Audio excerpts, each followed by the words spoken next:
Okay, magandang hapon po sa ating lahat. In our dialect sa Pangasinan, masantos siyang araw.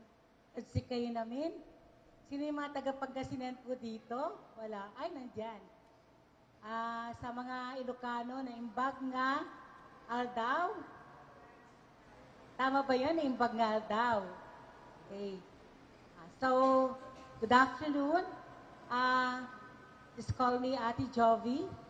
Sino yung mga ka-Club 20 ko po? Alam niyo ba yung members ng Club 20? Hindi niyo po alam? Yung mga 20% discount? Di ba? Sino yung mga ka-Club 20 ko po dito? Yan, di ba? So you could call me ate yung mga hindi pa member ng Club 20. So, good afternoon. First of all, nagpapasalamat po ako sa DABAR for inviting me as one of your resource speaker this afternoon. At hopefully, I could share the knowledge and wisdom na naibigay din po ng Panginoong Diyos sa atin as a researcher and as a public servant for the past 39 years. Okay? So, unang-una po, I would share 1 Corinthians 15:57 sa inyo po, na thanks be to God who gives us the victory through our Lord Jesus Christ. So, talagang nagpapasalamat po tayo sa Panginoong Diyos at alam ko po na kahit busy po kayo, you give time. Nandito po tayo at mag-aaral. Hindi lang ako mag-aaral, magbibigay ng sharing ko po sa inyo, pero alam ko po na marami rin po kayong mai-share. So, itong discussion po natin will be a two-way traffic. Mas maganda kung mag-share din po kayo mga nalalaman ninyo para at least makapag-share po tayo sa isa't isa. Next slide, please. Ay, ito na pala. Ako na lang yun. So, yun po yung sa office po natin sa San Fernando, La Union. Ito ba yun, ma'am? Ito lang siya. Hello? Ito. Okay. Ayaw pa rin.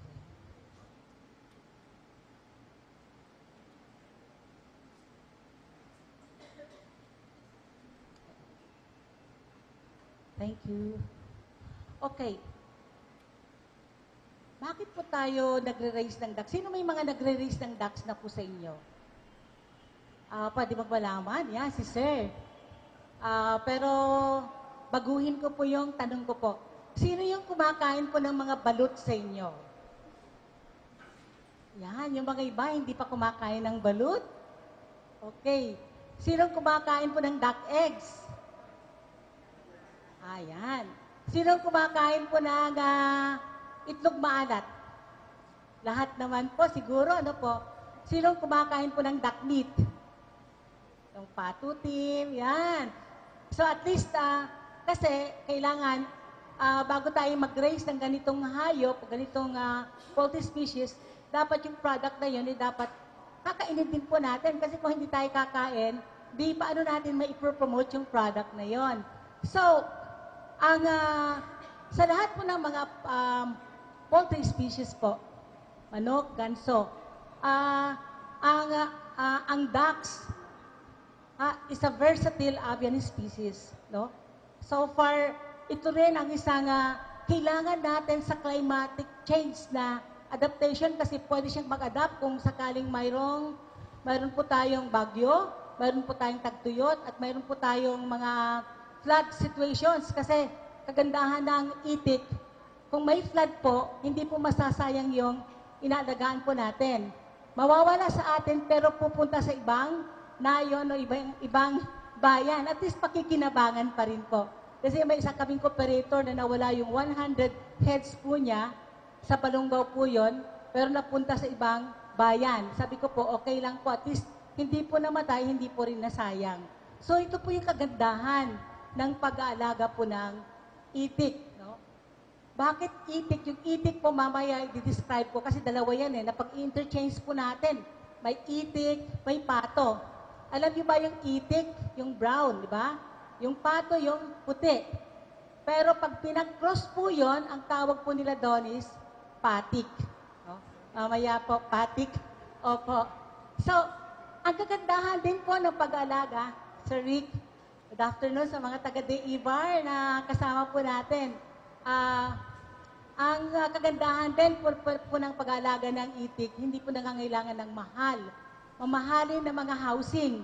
Simple lang po yung housing po nila. Pawid, kugon, at bamboos, o kaya coconut, yung coconut bamboo, out lumber. Okay lang po yun, okay net. So, hindi po siya nangangailangan po ng mas mahal. At saka isa pa, sa lahat ng mga na-interview ko po, yung pinakamayaman po na nagdadax po sa Pampanga, si Engineer Bailon po yun. No? Kung sino yung taga Pampanga, si Engineer Bailon, kilala niyo po. Mayor na ngayon. Sa Candaba, ay pupuntahan ko po yan kasi kinuha po namin resource speaker yan. Ayaw nga niyang pumunta ng Pangasinan, kailangan dapat mayroon siyang bodyguard kasi mayaman po siya. Kasi alam niya, baka hindi magandang peace and order sa Pangasinan, pero pumayag din siya, naging nag-testimony siya sa pag-iitik. Mayor na po pala si, opo, siya po yun. At alam niyo po, sabi niya, bakit siya nag-engage sa DAX? Kasi ang DAX po, ito yung isang hayop na pag hindi mo siya papatayin, hindi siya mamamatay. Alam niyo ba yun? Kasi matibay po siya sa sakit. Hindi pa siya tinatabla ng sakit. Kaya nga sabi nga nila, pag mayroong kayong manok, mga native chickens, at may ducks kayo, sabi nila baka yung sakit ng ducks pupunta sa manok. Pero hindi naman po. No, talagang in nature, talagang binigay ng Diyos yun na katangian ng isang ducks kasi itong ducks na ito yung mga inalagaan ng mga smallhold farmers po natin. Yung mga talagang mahihirap, yung mga talagang na magkaroon lang ng mga 10 itik o 10 pato. No? So, ito yung pinakamaganda. Kung hindi po siya mamamatay, kung hindi natin papatayin, ano yung advantage po nun? Pwede siyang mabuhay kahit hindi po siya natin pakainin ng pagkain o ipainumin ng may antibiotics. So, tinatawag nila, pag ducks po, ito yung tinatawag nilang organic meat. Organic meat po siya. Kasi hindi po tayo nagbibigay ng marami pong antibiotics kagaya ng broiler chickens na kinakain po natin. Naniniwala ho ba kayo doon? Yung broiler chickens po, from day 1 up to harvest, talagang ang dami pong binibigay po na antibiotics. Okay. So, ang kagandahan po rin ng ducks, mas malaki po ang itlog nila. Usually, umabot po ng 80 grams. Yung manok lang po is mga 50 grams po yun, o 54 grams. So, kung mayroon po tayong anak, yung isang itlog ng ducks po, o pato, pwede pong hatiin. No? Pwede na po siyang hatiin. So, ang kagandahan din po ng duck eggs po, hindi po siya madaling babasag kasi makapal ang balat niya. So, karamihan po, marami pong gumagawa ng itlog maalat, ginagawa po nila yung chicken eggs. Pero yung chicken eggs po, hindi po masyadong maganda kasi mas marami pong basag pag binuboil po compared po sa duck eggs. Yun po yung kagandahan ng itlog ng itik o pato na gawing salted eggs. At ito po yung ginagawa, karaniwan po na ginagawa ng itlog na maalat, century eggs, balut po, ay nanggagaling po sa duck eggs. At usually, mas mataas pa ang presyo niya compared sa chicken eggs. Yun po yung mga advantage po. No? At isa pang nakikita po natin, pwede pong pakainin ang mga itik po ng karaniwang pagkain na hindi po sila masilan. No? At way back, nung nag-research po tayo, na pinag-compare ko yung pagkain ng golden snails. Alam niyo ba, kahit kalahating golden snails, kalahating feeds na papakain po natin sa ducks, mas marami pong itlog niya. Kaya kung marami po kayong golden snails, ito yung tinatawag po natin the feed cost saver for ducks. Nakakatipid po tayo ng kalahating feed cost pag marami po tayong golden snails. Kaya lang, hindi natin pwedeng magpakain ng golden snails pag na-isprihan po yun. Kasi pag na-isprihan po yun, kinukuha po natin sa rice fields, tendency, papakain natin sa mga itik po natin, Yun nga lang po yung mga itik, maselan po sila sa mga ganong pagkain. So, madali silang mamatay. Okay. Pero, at a quick glance, ano ba yung performance status po dito po sa Pilipinas? Alam niyo ba, sa buong mundo may pinakamarami pong ducks sa China. Siguro, kaya nga yung Peking duck, ang mahal nga yung Peking duck eh. No? Pag pupunta po kayo sa China, sa Hong Kong o sa Singapore, pag bibili po kayo nun, $1 po, mahal. Kaya lang, yun po yung status symbol ng mga Chinese na pag kumakain po ng Peking duck, yun po yung talagang pinaka-lechon nila. Kung sa Pilipino, tayo lechon, pero sa kanila, yung lechon na o fried Peking duck. So, tignan po natin. As far as our total chicken inventory sa Pilipinas po, pinakamarami po tayo, 173 million. Ito po yung inalagaan po nating manok na kasama na po doon po yung mga native, mga layers at mga broilers. Ganun po karami. So kung tutuusin po natin, kung 110 million Filipinos po tayo, mas marami pa ring manok na pwede nating kainin at inalagaan ng mga tao po. So yun po yung status natin. So far, tumataas din po ang population ng mga native na manok. At yun din po ang isang pinopromote po ng Department of Agriculture, pag-aalaga po ng colored chickens o yung mga native chickens na one time hindi natin binibigyan ng pansin, pero ito yung magbibigay ng isang magandang enterprise sa atin. No? So yun po yung status ng kwan po natin. Mga tunnel vent na po yung pag-aalaga ng kwan. Puntahan natin na silipin natin ang duck situation po natin. Yan po. Makikita niyo po yung population natin is only ilang million lang po yon.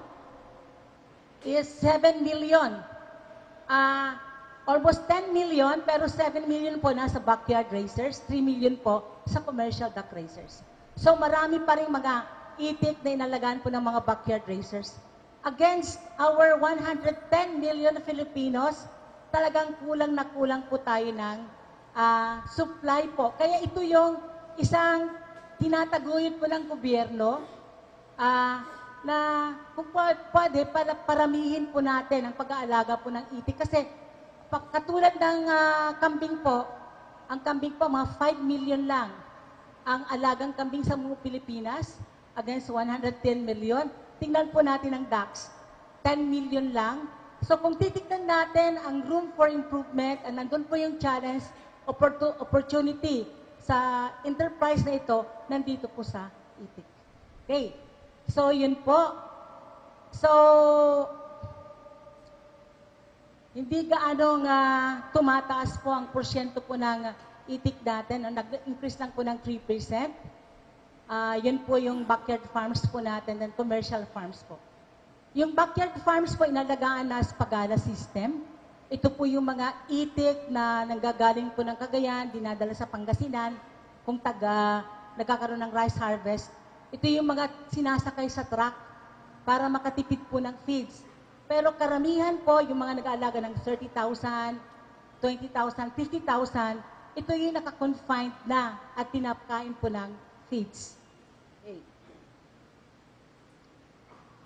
Sino ang number 1 ngayon in terms sa population? Tama po kasi ini-start po yan ni Engineer Bailo na mayor na po ngayon ng Candaba. At Central Luzon po, sila po yung may pinakamarami, 3 million po. At pumapangalawa po ang Cagayan Valley at saka Soc-Sargen. So ito po yung may pinakamaraming. And the rest ng ibang region, even Ilocos region, kokonti po ang alaga pong itik. Oh. So, ito po yon. So, ang nagsusupply ng balut sa buong Pilipinas, halos nanggagaling po yan sa Central Luzon, Cagayan Valley at Soc-Sargen sa Mindanao po. Yung mga iba sa Visayas nga po, kokonti pa rin. One time, just last Saturday, nandito po yung isang text ng isang SM, empleyado ng SM, na nag-resign na.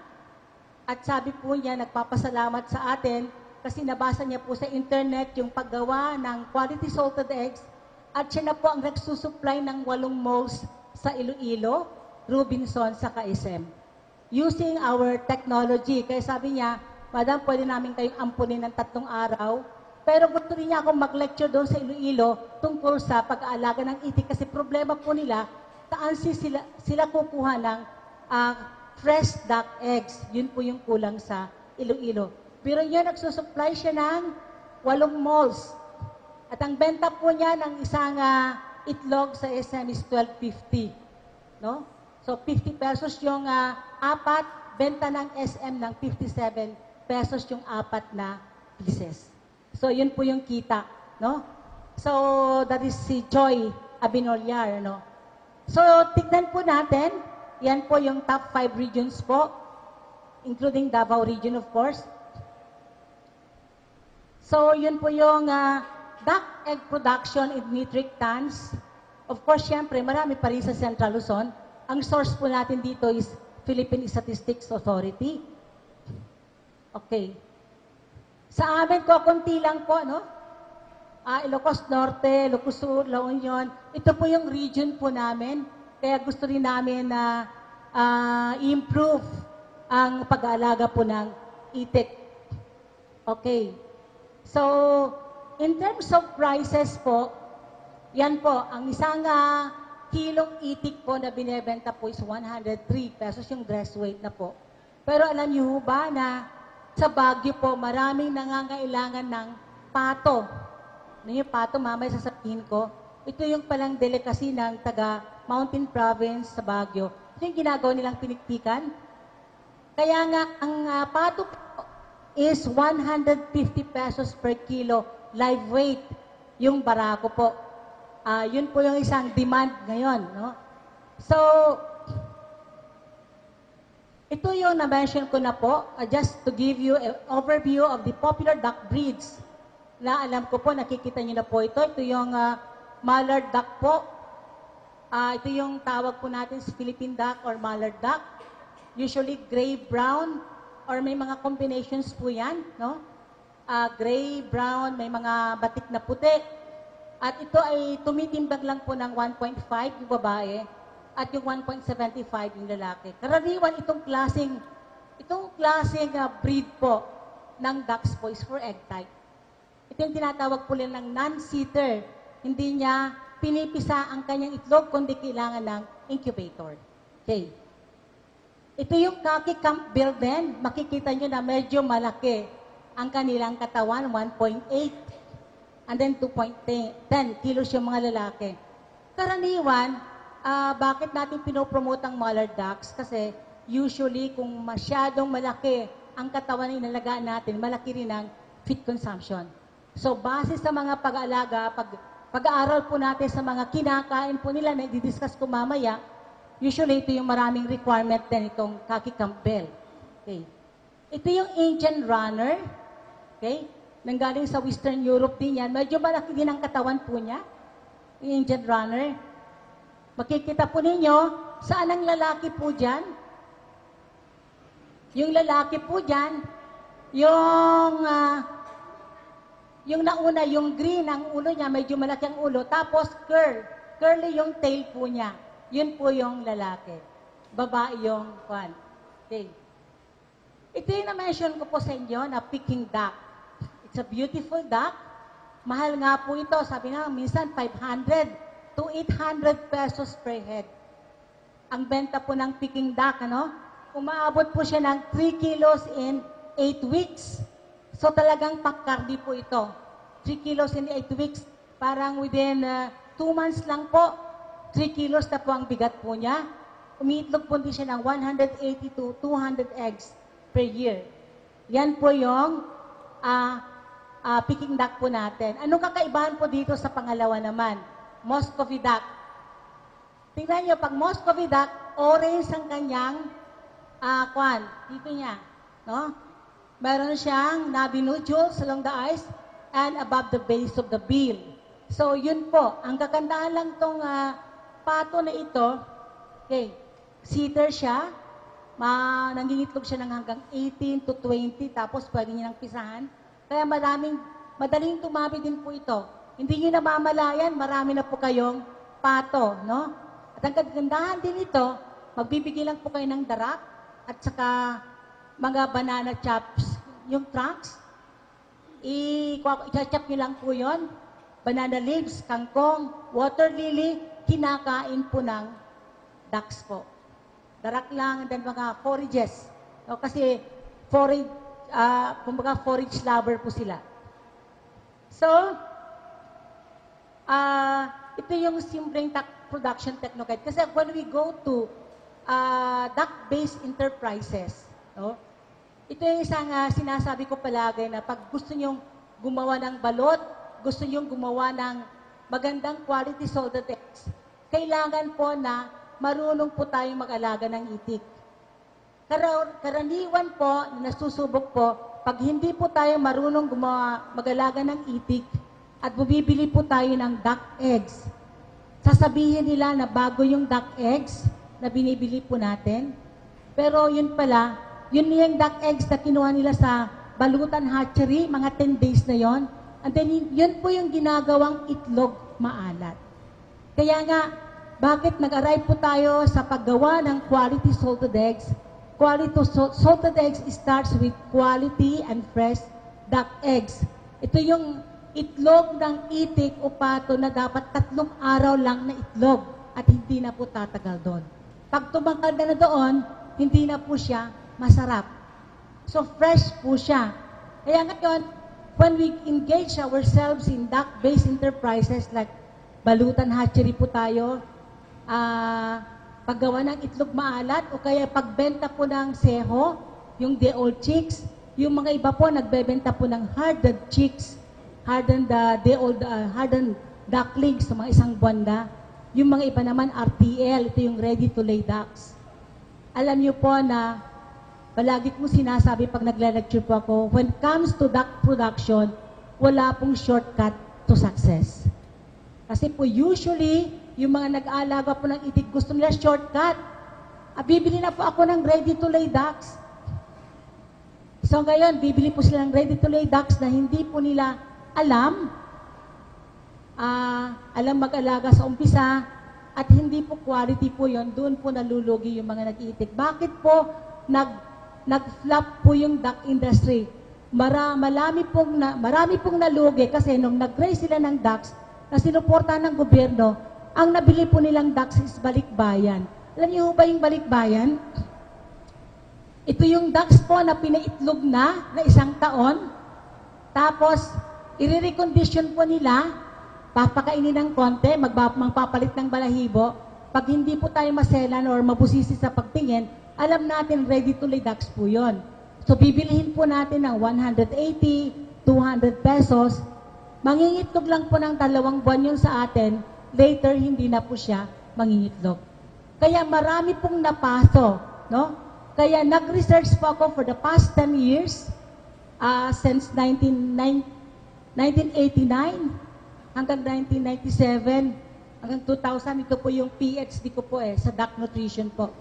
Ito yung sinabi ng gobyerno na pag-aralan mo ang nutrisyon, ano dapat pakainin ang mga itik, na tamang-tama na hindi po malulugi yung mga duck raisers po natin. Karaniwan din, marami pong nag-alaga ng ducks, nalulugi po sila kasi ang pagkain po na binibigay po nila ay mas mahal at hindi rin swak sa nutrition na kailangan ng ducks. Nangyayari po, hindi po nangingitlog ng mas mahaba yung mga itik po nila nung nangyayari, nalulugi din po. Kaya ngayon, ang gusto natin dito po sa gobyerno po, gusto naming ipaalam sa inyo na simple lang palang pag-alaga ng ducks through the years, no? Through the years na maraming nalugi, yun pala, kayang-kaya nating mag-alaga ng ducks kahit wala pong swimming pool. Sabi po nila kasi pag ducks, kailangan ng swimming pool. Hindi po.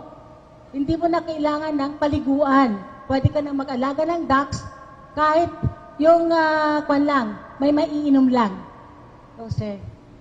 Opo. So, yun po yung natin. Ano yung unang tatignan natin pag i-start po ng pag-aalaga po ng ducks, yung sound body conformation, no deformities and abnormalities. Okay. Mas maganda po kung mag-i-start po tayo na pag-alaga ng ducks, pagbibili po tayo ng day-old chicks. Okay. At hindi po maganda kung mag-alaga po tayo ng ducks lang na 50. At least, start po tayo ng 100 heads. Okay.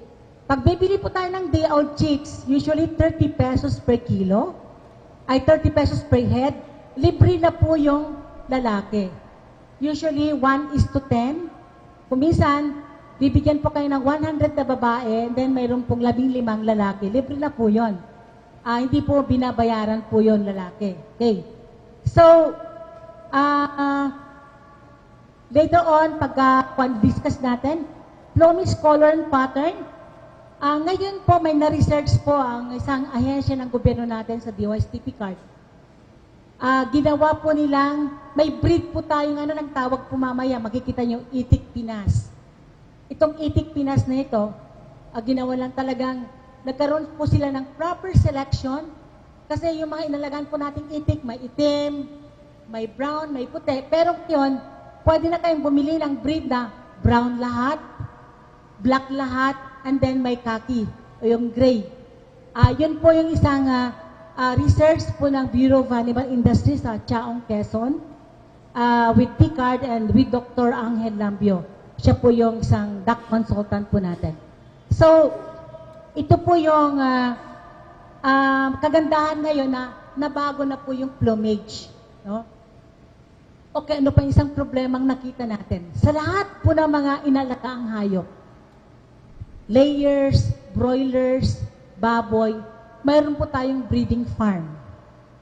Hindi lang breeding farm na sinusuportahan ng gobyerno, pero breeder farm na sinusuportahan po ng private industry. Diba? Nandyan yung mga Bounty Fresh, iba-ibang company po yan. Pero itong ducks na ito, so far wala pa rin po tayong duck breeder farm na nanggagalit na private, na pag sinabi mo, bili ka doon sa Y farm or XY farm. Kasi pag bibili ka po doon, garantisado na maganda po yung mabibili po nating duck breed. Pero hanggang ngayon, yan lang po ang inuumpisahan ng mga ibang racers na tinap po ng Bureau of Animal Industry na ginawa po silang multiplier farm. At itong multiplier farm, alam ko mayroon sa Pampanga, may Batangas, mayroon din sa Laguna. So, pinaparami nila itong ganitong breed na makikita ninyo, lumaki po siya at nangingitlog ng mas marami. So, yan po yung pag-select po natin ng kwan. And then, tignan po natin, ano ba yung magandang breed? May na-interview ako dyan kanina na taga Pangasinan daw sila, Santa Maria. Roots nila sa Santa Maria, si Sir? Ay, wala na po. Si Sir kanina, Santa Maria, Pangasinan. Alam niyo kung taga Pangasinan po kayo, mas magandang alagaan ng pato. Kasi ang intiman po sa pato, papuntang Baguio, papuntang Mountain Province, ang daming nangangailangan na pato doon na 1 point. Pag mayroon po kayong pato na barako, 4 kilos po yon at 150, ang isang barako po is 600 pesos. Kaya yung mga tinuturuan ko sa itik ay sa pagkakambing sa Eastern Pangasinan, at the same time, nag-aalaga po sila ng pato kasi sabi nila, medyo matagal hintayin ang pag-aalaga ng kambing. So, while inihintay nila yung pag-aalaga ng kambing po nila, nag-aalaga din sila ng pato at sabi nila, mas madaling pagkakita ng pera. At usually, hindi na sila pumupunta sa palengke, kundi yung mga bumibili, sila na yung pumupunta sa farm nila. No? Hindi na po siya kwan. And then ngayon, ang pagbebenta po ng pato, hindi kagaya noon na tansyahan lang po. Hindi po. Ngayon, 4 kilo. Kaya hindi po malulugi ang nag-aalaga po ng pato. Okay. So, kung may 2 kilos kayo, that is 300 pesos. Diba? Pag isang farm family could sell 2 barako a week, that is already 1,200. So, yun po yung kagandahan po. So, market demand. Alon ba yung pinaka-demand doon sa area na yon. Pangalawa po yung adaptability, availability, and adaptability of the breed. Hindi po ito problema kasi ang itik at pato, adapted siya kahit anong klaseng climate. Mainit, tag-ulan. Ito yung isang hayop na adapted sa climate change natin na ganito. Hindi po siya nahi-heat stroke.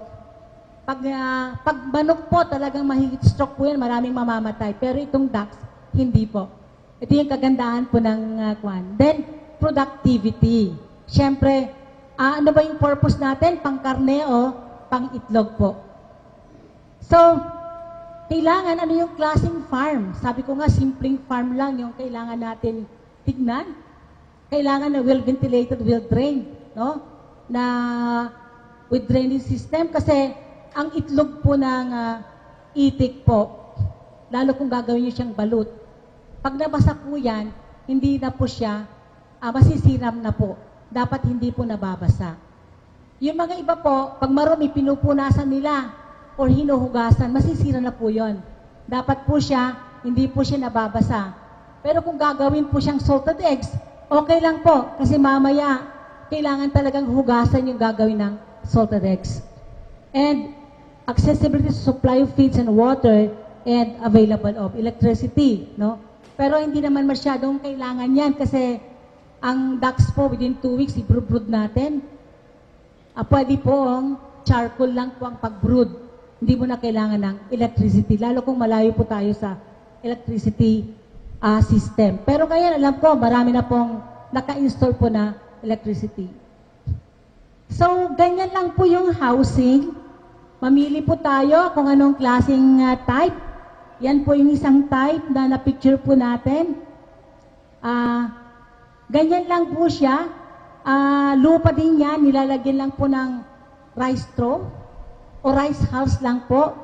Yung iba naman, ito yung walang pabahay, tent lang po yan, naka-tent lang yan, pero nilalagay sa truck. Tinatransfer kung saan yung mga nag-rice harvest. No?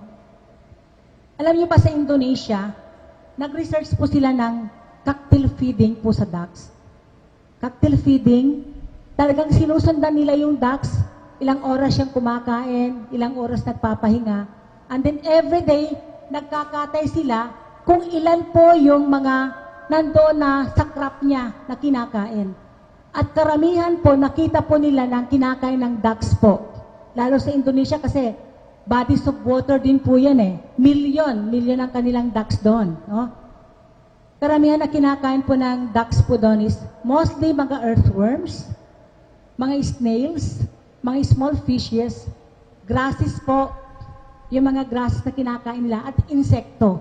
At ito po yung nabanggit ko po, ito po yung source ng kanilang protina. Yung insekto, yung earthworms, yung grasses naman, source ng vitamins po nila. And then yung mga left-out grains. Ano yung left-out grains? Pag naggapas yung mga farmers, may naiwan pa rin doon. Naiwan pa rin mga palay. At yun po yung mga kinakain, mga itik po. Ito yung tinatawag po nila na ang kanilang feed cost is only 1 peso per day. Kasi hindi na po nila binibili. Ang gastos lang po nila doon is labor cost. Saka yung boy na nagbabantay. No? Saka kung minsan, yung mga nandoon na mga tambay na humihingi po ng itlog or humihingi ng barako na gagawin nilang pulutan. So, kailangan ka rin, mayroon pa rin human relationship. Ay magandang relasyon sa pinaglalagyan po ng mga itik kasi dumadayo sila eh. So, yun po yung isang cost lang po nila. So, yung makikita nyo po dyan, yan po yung ginagawa. Pero dito, yan yung confinement. So, dalawang klase po ang pag-alaga po ng itik. Pwede pong nakapagala, pagala system, or naka-confine po. Nakakulong po siya. Na hindi na po kailangan ng paliguan. Wala na pong paliguan po. So, yun po yung housing na kailangan pa rin naka-face sa sunlight. No? Nakalagay po doon, rectangular house is better than square house. Kung makikita nyo kanina, there is a rectangular house, hindi po siya square house, mas maganda po yun kaysa yung square house. Okay? So, ito po yung duck house. Last Tuesday, nanggaling po ako sa isang duck house sa Batangas na ginagamit. Nag-change po sila, no? Sabi nila para hindi kami magastos, ginamit nila GI sheet. For the past years, bumaba po ang kanilang performance. Ngayon po, lahat po ng housing po nila, ginamit po nila pawid na. Mas gusto ng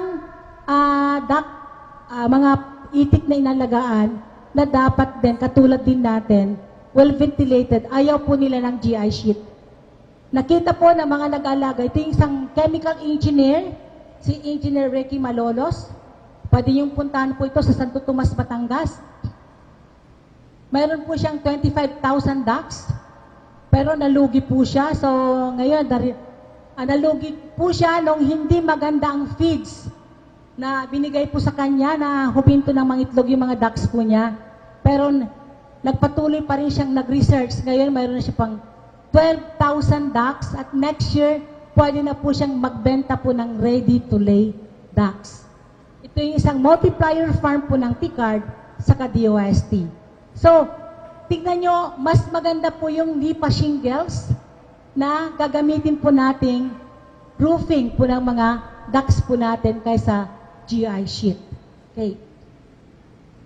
Yan po, oh. Yan po yung mga ducks. Sabi ko, simple lang, net lang po yung kailangan. O yan po, shed lang po ang kailangan ng mga ducks po natin. So, yun po yung mga housing na ang kagandahan ng ducks, hindi po kailangan ng kagaya ng piggery house na milyon ang gagasusin o broiler house na ganong kalaki ang gagasusin. So, nandyan din po yung mga kailangan na area 4 square feet per layer. Pag layer type po, pag growing is 2.5 square feet or 2 square feet per bird. Paano natin ginagawa ito? Hindi naman tayo pwedeng magpatayo ng dalawang housing. Isang house lang po yan. Pwede po nating grower layer house. Kunwari, ito yung house po ng ducks natin na rectangular. Pag maliit pa sila, magkakaroon po tayo ng enclosure dito. Dito lang muna sila. Habang lumalaki po yung mga ducks natin, mangingitlog na, pwede nating i-push, i-move out yung partitions para hindi na po tayo gagastos ng dalawang housing. Okay. Ngayon, kung mag-brood naman po tayo, brooding lalo kung dalawang bagong hatch lang po yung itik po natin, kailangan niya ng init kasi nagde-develop lang yung feeders niya within 8 weeks. So, kailangan talaga niya ng init. So, paano natin maiiwasan ang mortality? Marami ako nakakausap ng mga racers na sabi niya, nagpa-hatch ako ng 1,000 na seho, pero ang nabuhay lang daw is 500, so 50% ang mortality. Paano natin maiwasan ang 50% mortality na dapat lang is 3% o 10%? Alam niyo ho ba na ang itik po matatakutin? Pag nandyan na yung tao, tumahol yung aso, whatever it is, nagkukumpul po sila, nagkukumpul-kumpul sila sa isang side. So, nandyan sila. Ang mangyayari, pag nangkumpul sila at hindi po sila naawat, yung nasa ilalim po, yan po yung mamamatay. Nakakaroon po ng stampede. Yun po. Paano natin maiiwasan ngayon? Kailangan pag mag-brood tayo, in a lesser number. Kung pa pwedeng 200 lang. Kasi kung biro yung 1,000 yung i-brood ninyo, at lahat yun ikukumpul doon, maraming mamamatay, 200. At paano ang gagawin po nating brooding house? It should be cylindrical. Yung yero po, dapat cylindrical po, round po siya. Kasi kung round po siya, wala po siyang mapagtataguan doon. Pero kung square po, nandun po sila sa gilid. So, yun po yung pagkaiwas ng mataas na mortality kasi ang mahal ng ducks, 30 pesos per head. Okay. So, yun po. Yan po yung care management. Okay. Ito yung isang taon na pinag-aralan ko ang nutrition po ng ducks. Ano bang tamang nutrition ng ducks?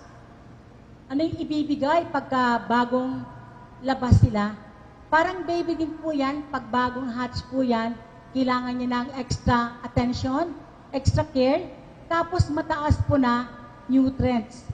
Kailangan po niya ng mataas na protina, mataas na energy, okay, and vitamins and minerals. Ano ang gagawin lang po natin? Pagkakuan, magbibigay lang po tayo for the first 2 weeks ng chick booster. Pwede namang i-formulate po yan. May formulation po tayo ng chick booster. Pwede rin mabili po yung chick booster. And then later on, ang gagawin na po natin, on the 3rd week, pwede na po natin hatiin yung chick booster. Magbibigay na po tayo ng darak na D1.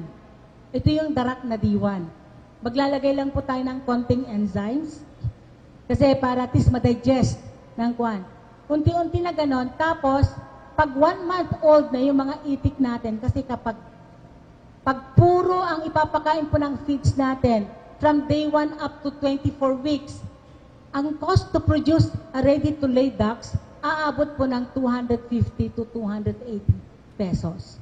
Pero pag gagawin po natin, magtitipid po tayo kasi hindi naman po pwedeng ganun ang pakain po natin kasi mananabahan po yung itik po natin, hindi po sila mangingitlog. Kasi mataba na sila, katulad ko, no? Hindi na mangingitlog. No? Sabi nila, pag mataba, hindi na manganganak. Narinig niyo ba yan? Pag mataba, hindi na po, mahirap na manganak yan kasi mataba na siya, no? So, thanks God, may 8 po akong anak, no? So, hindi pala kwan yun, no? I have 8 children. Pero going back, pag sa hayop po, totoo po yun. Kaya hindi pwedeng patabain na masyado yung baboy. Hindi rin pwedeng patabain masyado yung itik na alagaan po natin. Kasi tendency po yan, hindi pa develop yung bones niya, mataba na siya, magkakaroon po ng malulong po sila, weak yung kanilang kwan. So kailangan, konti-konti lang yung pagkain nila, controlled. Pwede lang po yung darak. At ang pinaka-importanting feeds po, hindi po kami nakapagdala kasi pero pwede yung tricantira po. Ang pagkain lang po, magtanim po kayo ng maraming tricantira. Ito yung Madre de Agua. Pagkain po ng kambing, pagkain po ng baboy, pagkain po ng ducks. Mataas ang protina, mataas ang phosphorus nito. Madre de Agua po, na, hopefully, pagka may time siguro, magdala po kami dito, hindi kami nakapagdala para libre. Pero pwede kayong pumunta ng Bureau of Animal Industry, malapit lang po. Nagbibigay po sila ng ganon. Sa amin, binibigay din namin libre yon, 10 per racer po, para palakihin yon. Yan po yung nagpapatipid ng pagkain po ng mga alaga nating hayop, kung native chicken yan, native goats, native pigs, and then native ducks. Madali lang pong tumubo ito. Pwedeng tumaas hanggang dyan, 5 feet. Pero pwede namang i-trim na parang gumamela. Yun po yung sikreto po at nagpapababa po ng cost ng feed production natin, cost of feeds. So, ang itik po, hindi siya pwedeng paitlogin ng 22 weeks. Usually, 16 weeks nangingitlog na po yung ducks. So, 4 na buwan. Pero hayaan lang natin silang mangitlog. Huwag nating pwersahin silang mangitlog na magbibigay na po tayo ng duck layer pellets agad. Dapat magbigay po tayo ng duck layer pellets, yung laying mass, at the age of 24 weeks o 25. Ano ang kagandahan nun? Medium eggs to large eggs kagad yung itlog nila at wala po silang egg prolapse. Yung mga po nangingitlog na mas bata, nagkakaroon po sila ng prolapse, yung lumalabas yung cloaca nila, napipilitan na lumabas yung itlog nila. Kaya yon, namamatay din sila. At yun ang cause ng cannibalism. Okay. Nangingitlog po yung itik for 1 year. Yun ang pong laying period po niya. Pero kung mahal po ang itik po, mahal po ang itlog, pwede nyo pang paitlogin ng another 6 months. Isang research ko po ito na nagbigay po ng mataas na vitamin C. Vitamin C, saan nakukuha yung mataas na vitamin C? Pagbigay lang po tayo ng sili. Ang sili po, na native na sili, mataas po ang vitamin C, mataas po ang zinc, mataas po ang magnesium. Kaya nga, kung mayroon po kayong alagang manok ngayon, huwag na kayong bumili ng antibiotics. Ito yung natural antibiotics ng mga manok. So, yan po. Yan po yung mga 7 months to ensure better fertility. Pag gagawin nyo namang balut, okay, usually, gagawa ko ng balut. Bakit mas mataas ang maraming infertile? Kasi kulang yung barako ninyo. Usually, pag gagawin yung balot, dapat 1:8. 1:8 ang 8 babae sa isang lalaki. Okay. No? Parang Muslim yung mga ducks, ano? 1:8 ang kailangan nila. Alam niyo ba, ni-research ko ito, na yung mga ducks pala, para silang magkapatid kung magkasama na sila for 3 months.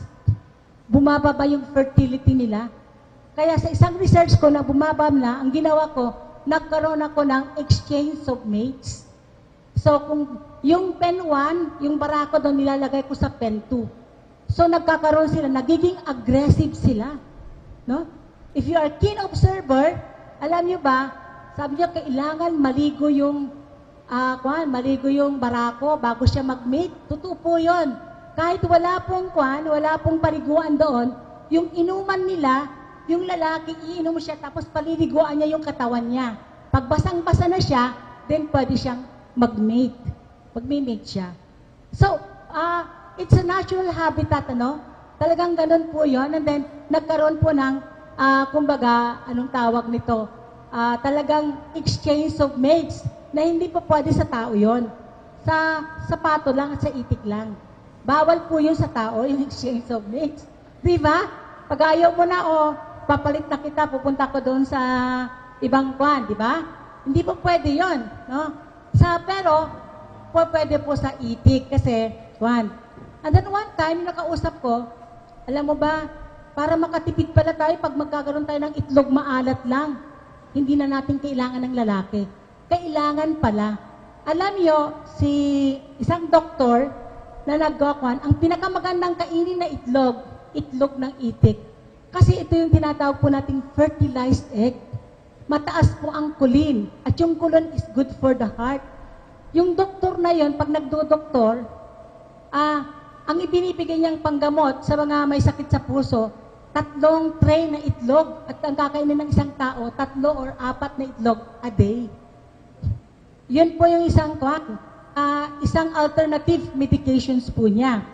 So yun po, makikita po natin mamaya, ma-appreciate po ninyo, yun, 1 break may be mated to 7 to 10 ducks. Ngayon po, kung pagod na po yung ducks po ninyo, 6 na buwan na yan nag-mate, mayroon po kayong ibang ducks na naka-spare ducks. Nandoon lang po siya. Yun po yung ipapalit ninyo, and then yung ducks na nandoon, ipapahinga ninyo para ma-rejuvenate. Ma-rejuvenate po yung So, yan po, no? So, ang mas maagang mangitlog po ang itik, pero yung pato, mas matagal po mangitlog, 6 to 7 months old. So, mga kapatid, pwede bang maupo lang? Alam niyo, senior citizen na po tayo, no? Siguro, kailangan ko ng no? Okay lang ho ba na umupo tayo? Thank you very much. Ano po? Alam niyo, nung kabataan ko po, at the age of 29, nagtuturo po ako sa College of Veterinary Medicine. Whole day po yun, kaya ko pa rin tumayo. 2 subject po yun once every Saturday. Pero ngayon, naramdaman ko, 61 na po ako ngayon. Medyo kailangan na pong pwedeng tumayo, pwede rin mo No. Thank you. So, ano yung maturity po ng ducks? Yan. So, kailangan talaga, huwag natin apurahin yung ducks na mangitlog. Pag nakakita po tayo ng itlog, hayaan lang natin. Huwag nating bigyan kaagad ng duck layer pellets. Hayaan natin ng 24 weeks. So, mamaya, record keeping pa rin. Naka-record yan, no? Naka-record po yun. Yun. So, with high protein ducks tend to lay eggs early. So, dapat, base sa research ko, from 2 weeks lang, 2 months lang, kailangan niya lang magandang nutrition. Pero from 8 weeks lang, magandang nutrition. Pero from 9 weeks to 22 weeks, pwede lang palang kailangan na kumain lang sila ng darak. Kasi kailangan na nila ng 12% crude protein. Alam niyo ba ang darak, 12% ang crude protein po niya. Maglalagay lang kayo ng konting tricanthera, konting limestone at asin. Pwede na yon. At magkano po ang 1 kilo ng darak? 10 pesos to 12 pesos. Magkano po ang 1 kilo ng feeds? 20 pesos to 22 pesos. So, nakakatipid po tayo ng kalahati. Para hindi po tayo malugi. Okay.